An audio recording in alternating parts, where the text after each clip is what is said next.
small, medium, large. Hi guys! Share lang ako ang pang-book cover sa mga libro sa bata.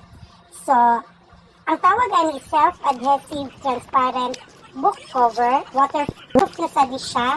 Mas nindot ni siya compared sa itong traditional na plastic book cover na ginapalit sa mga tindahan.